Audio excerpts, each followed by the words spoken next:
What's up, Clay? Did you like the little boo-boos, Megan? I know you did. Yo, Clay, shoot, right? I hope you win another ring. Hello, and welcome back, you cosmic baddies, to another episode of Chakras and Cusswords podcast. If you are new here, I welcome you, and my name is Katherine.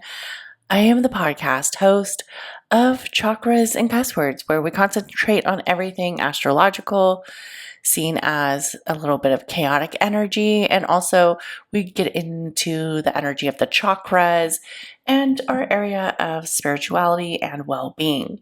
So today's episode, we are going to dive into one of the latest and most popular, I guess you could say, love relationships that has been tantalizing us, and that is Megan Thee Stallion and Klay Thompson.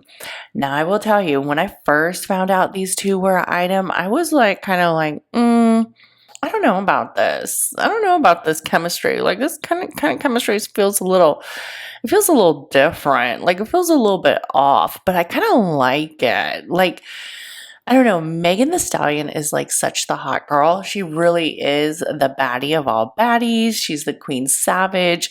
Like, she's definitely that chick. And we're going to look at their birth charts, compare them together, kind of talk about how we think this love is going to go, how this energy is going to move.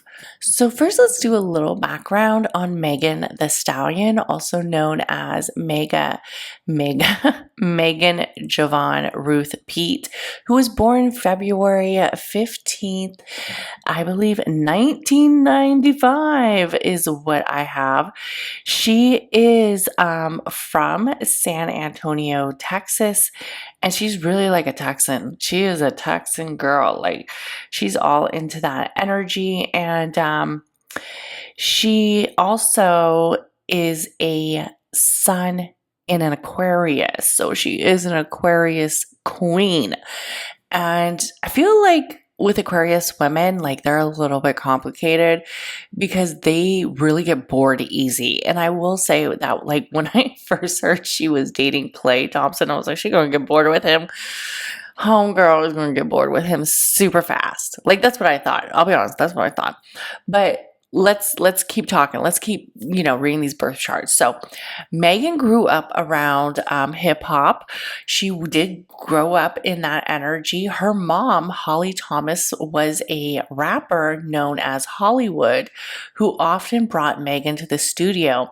So this really exposed her and kind of shaped her confidence. And Megan started writing her own raps around 14, and she gained a lot of attention after posting freestyles on social media during her college careers at Texas Southern University, where she attended and studied health administration.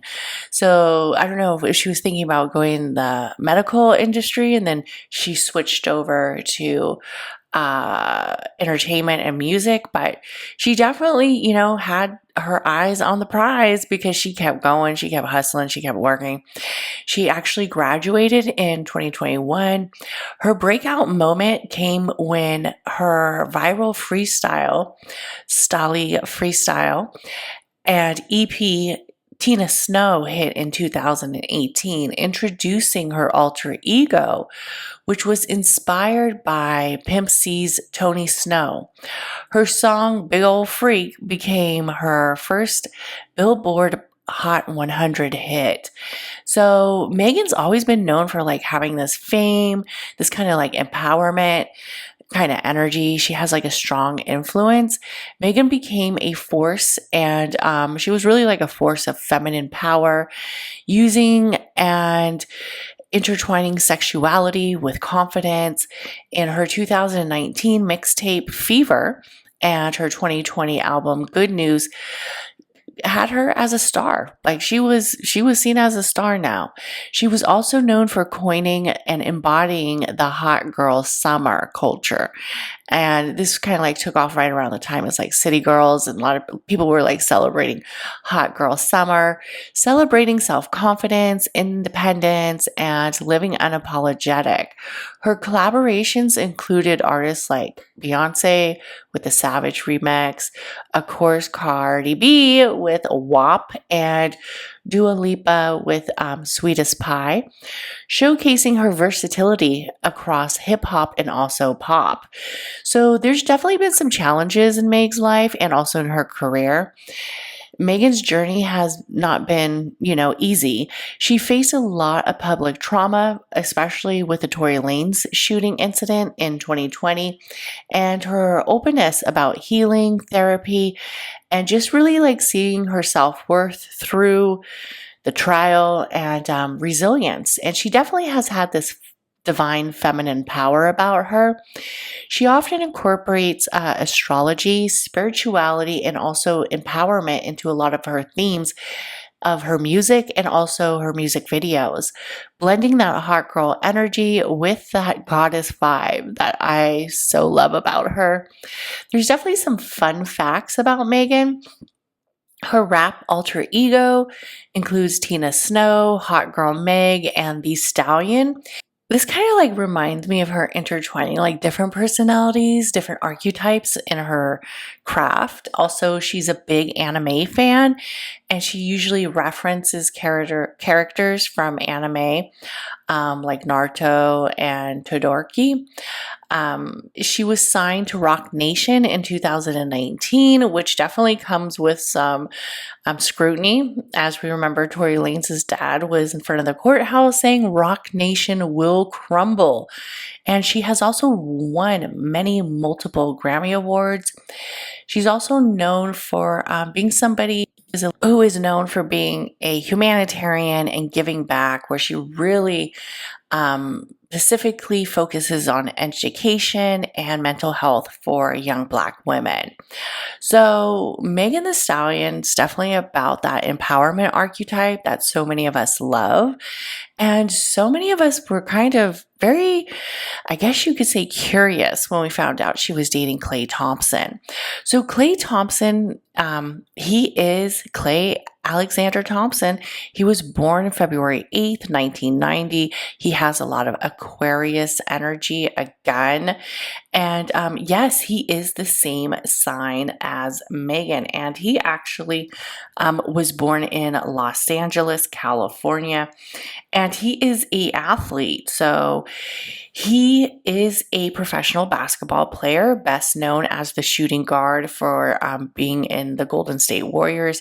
He now has transitioned over to Texas. And he was also seen as the legendary Splash Brother with him and Steph Curry. For all the Bay Area fans, they know. And he's also had a lot of successes in his career. He was drafted by the Warriors in 2011, won 4 NBA championships in 2015, 2017, 2018, and 2022.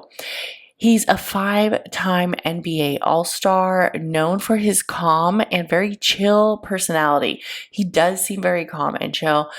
He loves the ocean. He used to have a boat out here, and he would like ride his boat to his games, and he's even surfs, but he's very, like an ocean loving guy.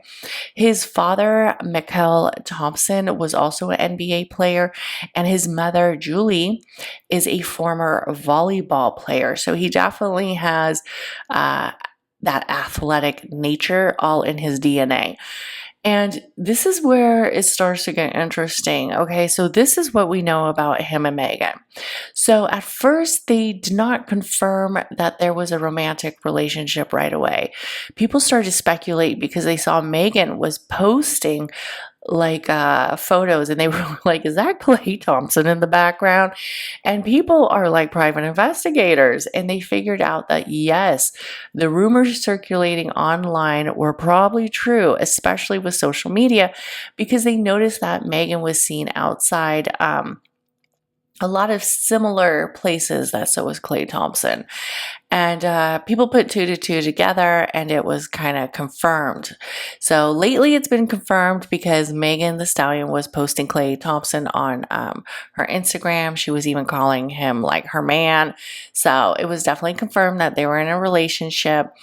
And people like started connecting the dots of linking these two together as being in a full-blown relationship, especially after lately Klay Thompson and Megan Thee Stallion were at a game together. He was, playing basketball, and she was there sitting in the stands with his mom. So everybody's like, whoa, she's sitting in the stands with the mom. So that's like the next step of a buting love, as some people would say.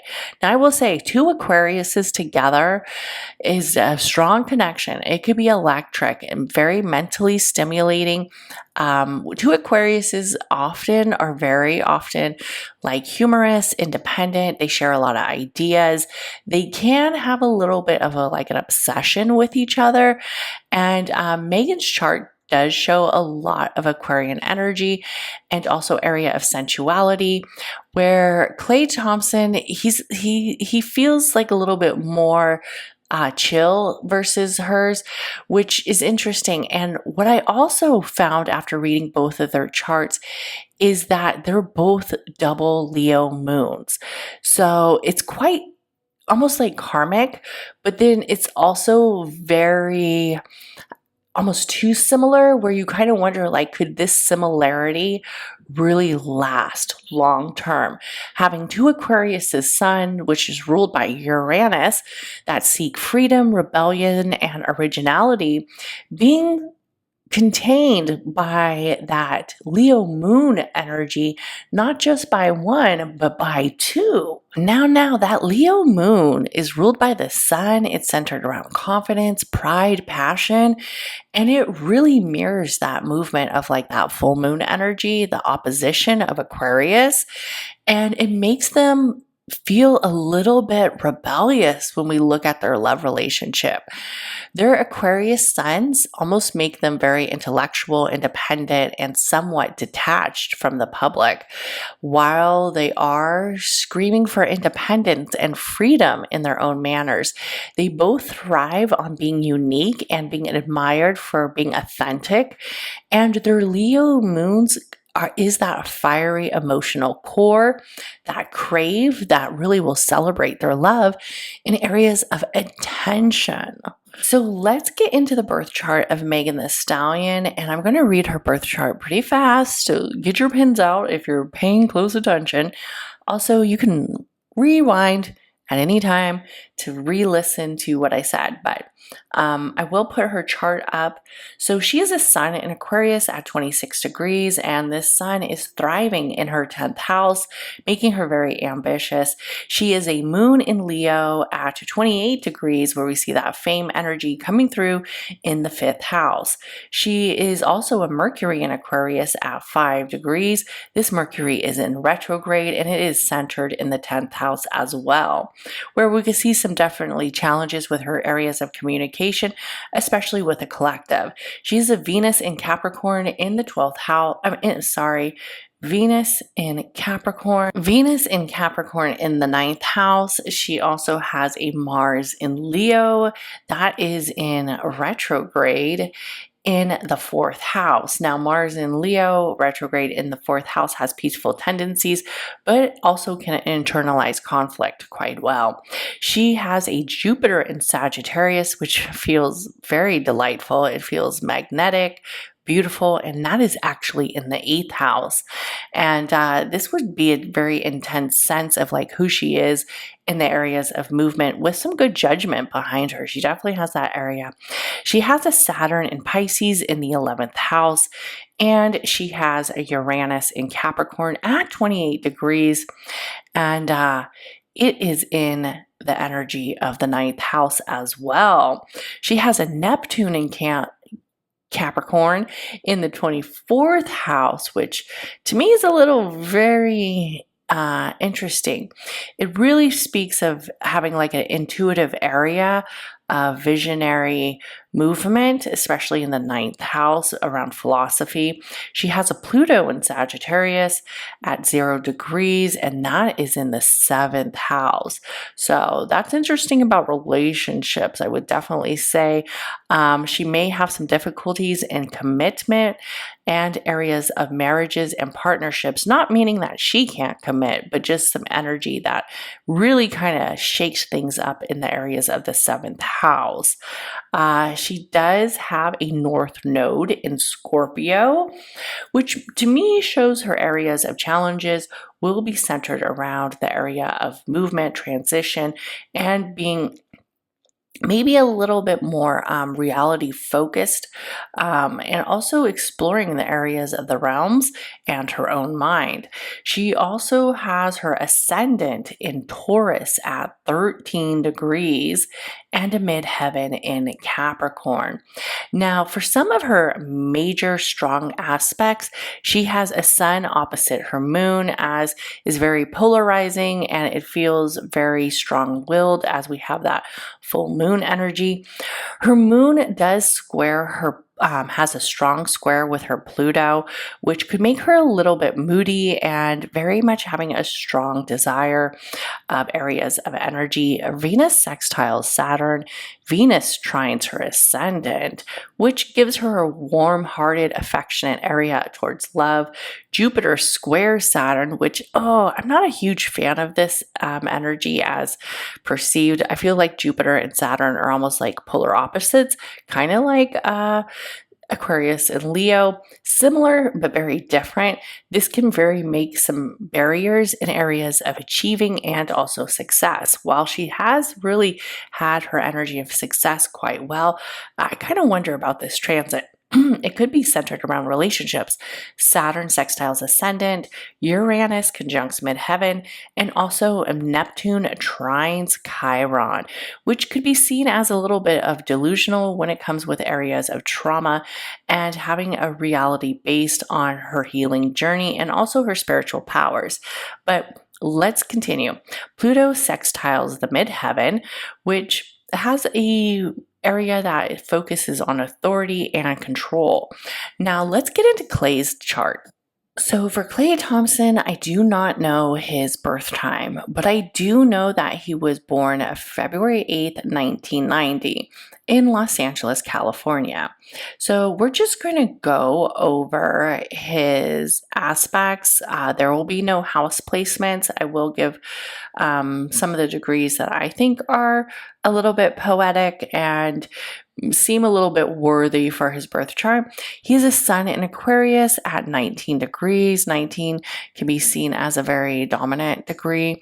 Also, he has the energy of moon in Leo, Mercury in Capricorn, Venus in Capricorn, Mars in Capricorn, Jupiter in Cancer, Saturn in Capricorn, Uranus in Capricorn, Neptune in Capricorn, Pluto in Scorpio as well, Chiron in Cancer, and his North Node is in Aquarius.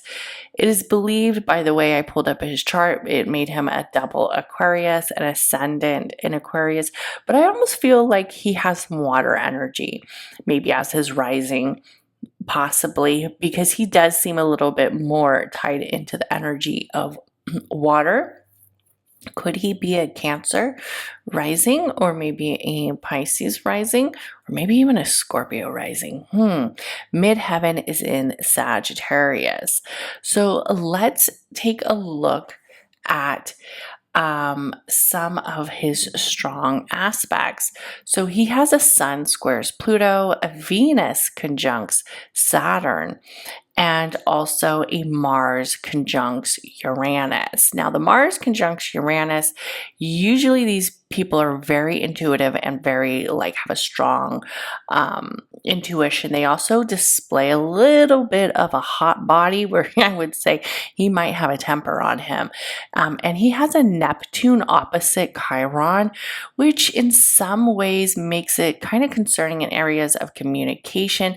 And really when he looks back in life, I could kind of see him being as one of those guys who are I'm not sure what I want in life. And those guys kind of get on my nerves. Now let's look at their birth charts together as a couple. Okay, now for the inner wheel, that is Megan the Stallion. And then Clay is on the outer wheel for those who are actually looking at the birth chart online. So on YouTube or Spotify is where you could actually see the visuals of the birth chart. So first of all, the two Aquariuses all in the 10th house.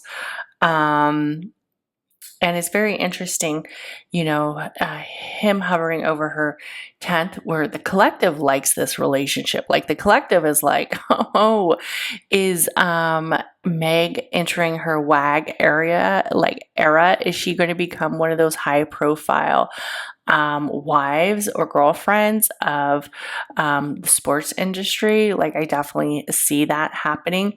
And him on her 10th energy in the 10th house makes me think that this definitely is taking not just his energy of professionalism, but also it's kind of up leveling hers as well.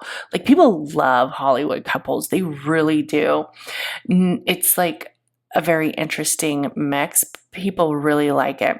So Clay's sun is in Megan's 10th house, which definitely represents different levels, but we do see that both egos can kind of create a combustion, which could feel a little bit challenging. And it could also feel like a little bit unsettling at times. This also symbolizes the public life and career issues. So career and personality can definitely kind of have some interesting alliances in this energy. Now, Clay's moon in the 4th house represents an energy of feelings and the energy of consciousness. Now, we also know that Megan's moon is in the 4th as well, as they both have that same moon in Leo energy. And it feels like this energy represents the home. Possibly there can be an emotional connection. And also we can see that there's definitely some emotional connection at the base of the operations of areas of the root and areas of creating a consistent and present life with each other. The moon also represents the energy of the feminine and the emotional base. And in a male chart, the moon can represent the feminine within the area of intriguement. Like a lot of people will want that feminine energy. It feels familiar. So I often say, like, if you see your sun sign in that energy of the 4th, it almost feels like familiar. It feels like home, maybe for the partner. So it definitely has this emotional connection that feels a little bit like home. Also, Clay's Mercury is in Megan's 9th house, and this represents area of definitely like some deep conversations. Also could be associated with forms of flow, intelligence, and kind of like how they speak to each other on an intuitive area, and area of like creating more addition to who they are and some of their areas of well-being. We also see that Clay's Mars is in Megan's 9th house, and so is Clay's Venus in Megan's 9th house of Capricorn. So the Venus energy with relationships, the energy of representation, the Mars and the Venus, the energy of compatibility, duality, the energy of refinement, of luxury, the energy of spark, attraction, really creating this energy that feels almost like it wants to expand their horizons. I could definitely see these two talking about a future together. I could also feel that there's like a very strong connection sexually. There's also a very strong connection, like animal, like very primal. I definitely feel like this energy feels a little bit related to being a little bit grounded. Like I feel like Clay makes Megan feel safe, and he also like encourages her, like, and there's a strong connection, but this also can indicate that there could be a little bit of a temper, especially with it being in the energy of Meg's ninth house. It feels like it could be a little bit too outward, where the physical of Venus and Mars could almost feel like a little bit too intense, where maybe Megan feels like a little bit like she always has to prove herself to him, or she always have to prove herself to certain people in maybe that circle. But I definitely think that Meg is very professional. I know, like, this hot girl persona, WAP and all that stuff. Megan, you don't really see her acting erratic. And I think that some of that has to do with the Aquarius energy, that she's able to just kind of like detach from the situation. And she has like this little bit of a more stoic manner. So it's going to be interesting. Like, I don't see Megan like running to the internet and like exposing Klay. I mean, I don't see that, but could it happen? Maybe. Who knows what happens with what do you call that? With love and war. I mean, hopefully this relationship lasts and they don't end up in war and it's just all love. So another energy that's very interesting to me is Klay's Jupiter is in Megan's second house, and Klay's Jupiter in Cancer is in Megan's second house, where this is very interesting because this Jupiter planet, and in the second, just transitioning over her second, represents the area of like, some would see as like faith and expression, but also some would see that energy as material gains. Especially the second symbolizes material gains, possession, money, physical resources. So this energy kind of represents the area of him expanding her, like really almost like putting her in a different, I guess you could say, bracket, like a very highly well-spoken, gained type energy. Like, it is almost like a up level, and it modes a lot of area of self-confidence, and it also stimulates a lot of area of self-expression and expression as a couple. So this, and we see like people are talking about Megan, they're like, oh my gosh, is she going to be like a NBA wife? Like, will she still be like Megan the Stallion, like savage energy, or are we going to see a different type of Meg? Now, I definitely think like she's going to stay to like true to who she is. But I feel like it's going to be a little bit more, if they do marry, it's going to be like a little bit more, poised. Like, it's definitely going to be a little bit more poised. But Megan's like, she's so funny. Like, if you watch her workout, her little Instagram workouts, she cracks me up. Like, she was talking about, and then he was like, oh, bitch, no, he didn't call me bitch, I'm just joking. Like, she's just fun. You could tell like she has that funny persona about her. But I think that energy is going to be hard to contain. So, but I do feel like she definitely knows how to be poised. She definitely knows how to be poised and classy. And then she also knows like when to show her energetic self, her rebellious self. So that's very interesting. So Klay's Saturn in the ninth house in Capricorn lets me know that there are going to be some restrictions on some of those lifetime goals in areas of reputation, which could be centered around limitations the area of responsibility and life experiences.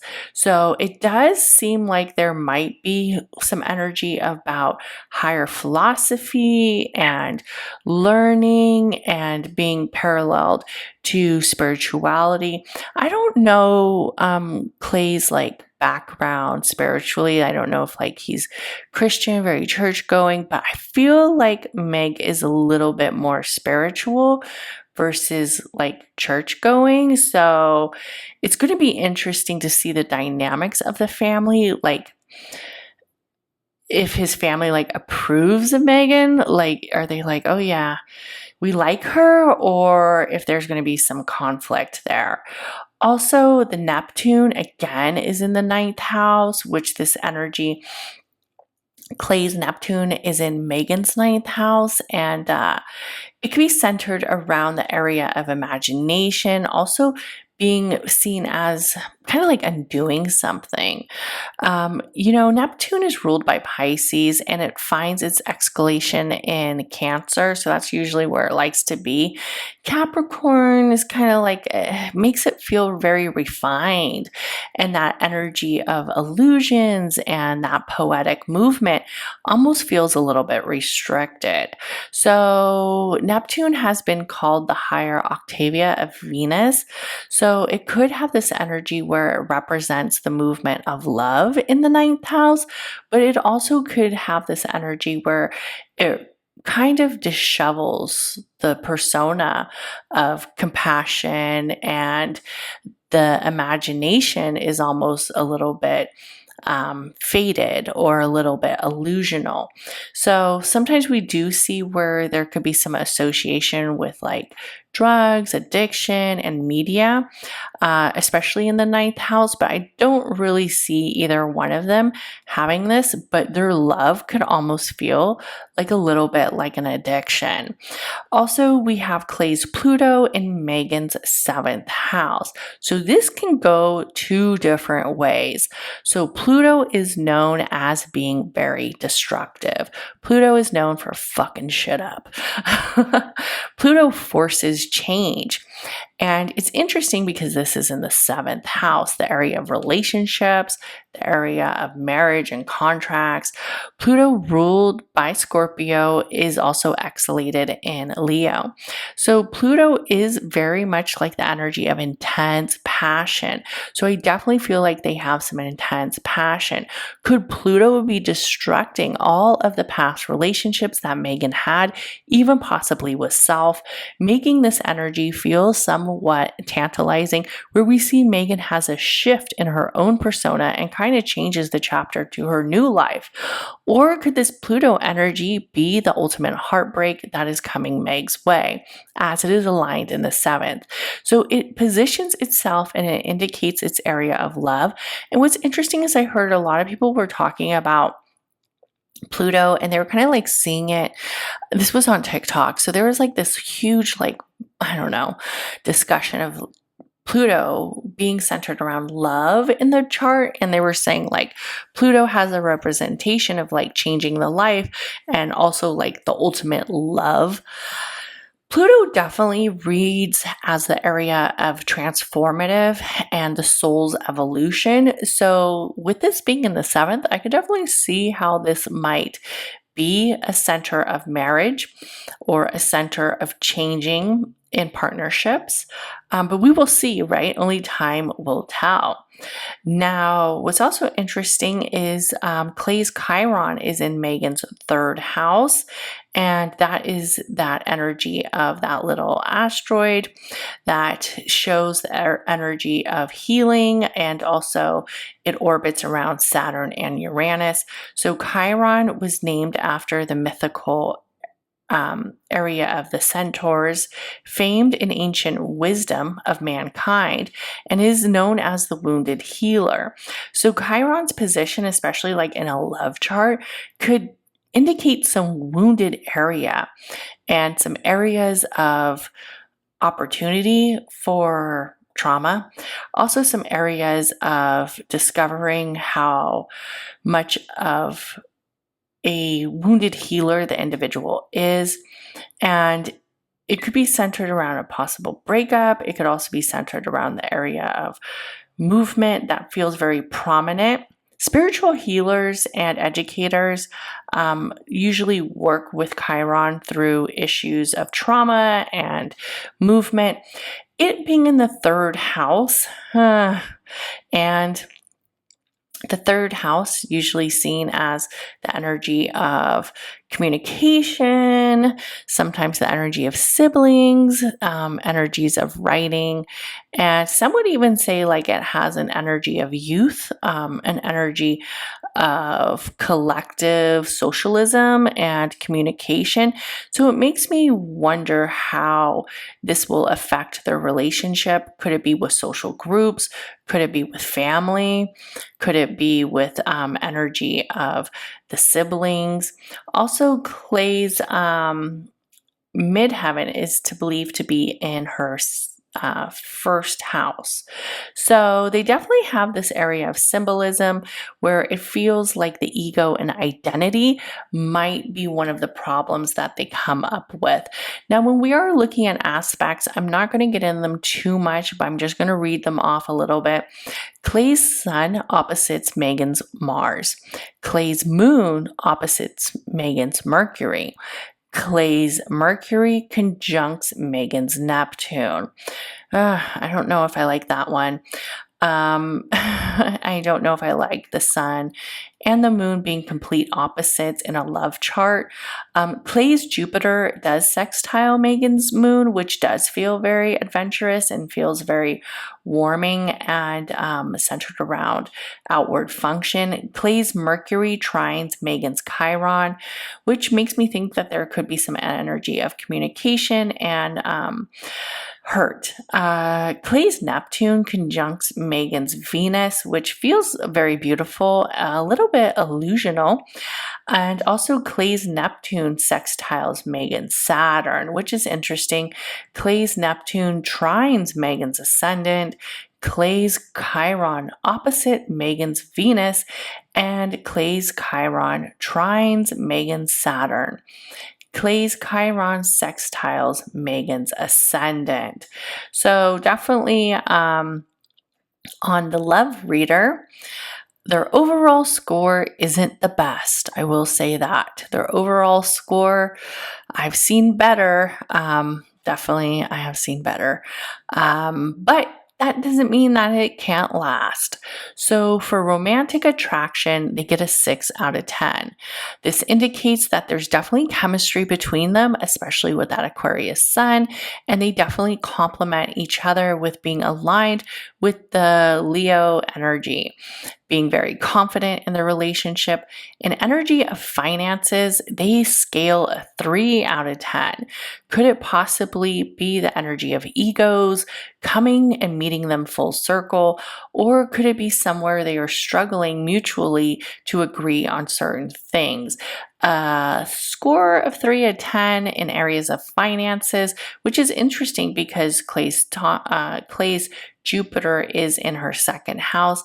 Let me know that there's definitely some areas of clarifying roles and arrangements.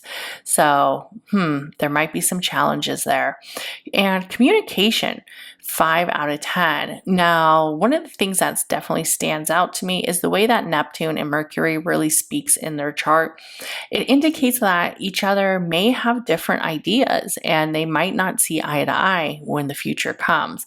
Also, this is a moderate score. I mean, it's not horrible, but it's not the best. Now, the one that makes me a little bit cautious and a little bit nervous is the 3 out of 10. Now, 3 out of 10 in home and family, it makes me wonder if they can really have a strong bond in the energy of family connections. Now, most of the time, when we are looking about women who, juggle it all, do it all, and we see children and the home life getting involved, it makes me wonder, like, how is this going to work, right? Is Megan's superstar status going to be too much for Klay Thompson? Also, career support is very low with a 2 out of 10, which indicates that each other may have energy around their own choices of professionalism, career paths, and social successes. So, what Megan might see as an accomplishment, Klay Thompson could see as a burden on the relationship. The 2 is very concerning in areas of having a fruitful union around career and also home and family. So it's going to be interesting to see how this relationship goes. For long-term potential, they received a 5 out of 10, which indicates that there is some long-term potential. It's about midway, and it could blossom and grow over time, but a 5 out of 10 is definitely not the highest I've seen, but it is not the lowest either. A 5 out of 10 makes me think that if they work together, communicate well together, they could definitely have a long-term relationship. Their overall score is a 4 out of 10. Let me know what you guys think about this relationship. If they did connect romantically, is this love feeling destined through the energy of the cosmos, or does it feel a little bit too challenging? 2 stars orbiting over each other, both magnetic, both well adored, and both a little bit too hot to handle with that Leo moon. Can these 2 crazy Aquarius make it work? Is their rebellious nature going to outlive this chart reading? Let me know in the comments what you guys think about this union. And don't forget to like, comment, and share with your favorite witchy bestie. Bye!